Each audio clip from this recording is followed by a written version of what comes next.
کیا معاملہ ہے فہیم صاحب؟ یہ جس طرح وہ واقعہ پیش آیا بنگلے پہ، کیا پولیس ایکسپیکٹ کر رہی تھی اور ان کو یہ ساری جو بیک گراؤنڈ ہے یا منشیات کی تفصیل ہے یہ معلوم تھی جب وہ چھاپہ مارنے گئے اس بنگلے پر؟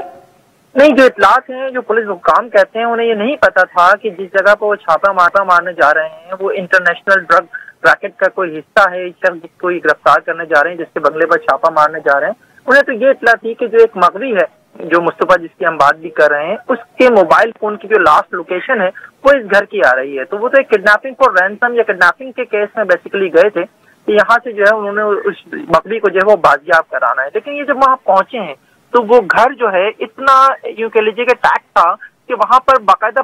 جو موشن ڈیٹیکٹر لگے ہوئے تھے جن کی تعداد کوئی 25 پتہ چلی ہے، اور 50 کے قریب جو ہے وہاں پر CCTV نصب تھے۔ جب پولیس وہاں پہنچی ہے تو پولیس کی موجودگی کی اطلاع، آمد کی اطلاع جو ہے وہ اندر CCTV کیمراز کے ذریعے اندر موجود شخص کو ہو چکی تھی، جس کا نام ارمغان پتہ چلا ہے، اور ارمغان نے جو ہے وہ پولیس کے اوپر گرفتاری سے بچنے کے لیے باقاعدہ فائرنگ بھی کی ہے، اور اس فائرنگ کے بعد جو ہے جس کے نتیجے میں آپ بتا بھی رہی تھی ناظرین کو بھی کہ ایک DSP سمیت جو ہے وہ 2 اہلکار زخمی ہوئے۔ اب یہ جو شخص ہے جس کو بعد میں جو ہے کہا جا رہا ہے کہ اس نے اپنے والد جو خود بھی ایک انٹرنیشنل ڈرگ ریکٹ کا حصہ ہے، جس کا نام جو ہے وہ کامران ڈان جسے کہا جاتا ہے یا کامران باس بھی کہا جاتا ہے، اس کا بیٹا ہے، اور اس ارمغان نے اپنے باپ اور اپنی والدہ کے کہنے پر جو ہے پھر بعد میں پولیس کو گرفتاری بھی دی۔ پولیس ابھی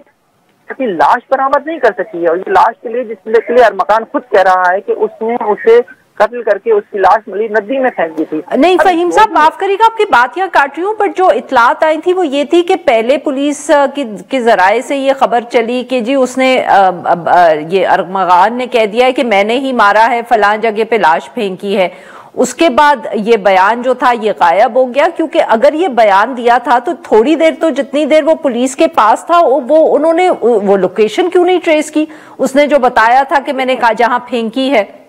دیکھیں، ملی ندی کوئی چھوٹی موٹی ندی نہیں ہے، جس جگہ پر اس کی جانب سے کہا گیا تھا اس کے بعد ظاہر ایک چلتی ہوئی ندی ہے، تو لاش کو تلاش کرنا ملی ندی جیسے مقام سے آسان نہیں ہے، یہ بات بالکل ٹھیک ہے۔ پولیس کو اس میں دشواریاں بھی، سب سے بڑی دشواری جو پولیس کو آئی، پولیس یہ سمجھ رہی تھی کہ ابھی تفتیش کے لیے ہمارے پاس وقت ہے، ہم جو ہے کل اس کا ریمانڈ لینے میں کامیاب ہو جائیں گے عدالت سے، اس کے بعد جو ہے ہم اس سے مزید تفتیش بھی کر لیں گے، لاش بھی برآمد کر لیں گے۔ جو اس کے پاس سے اتنا کچھ نکلا ہے، اسلحہ بہت زیادہ تعداد میں نکلا تھا، جو آپ کو بھی، میں ناظرین کو بھی علم ہے کہ اسنائپر رائفلز وہاں سے ملی، دیگر چیزیں وہاں سے ملی۔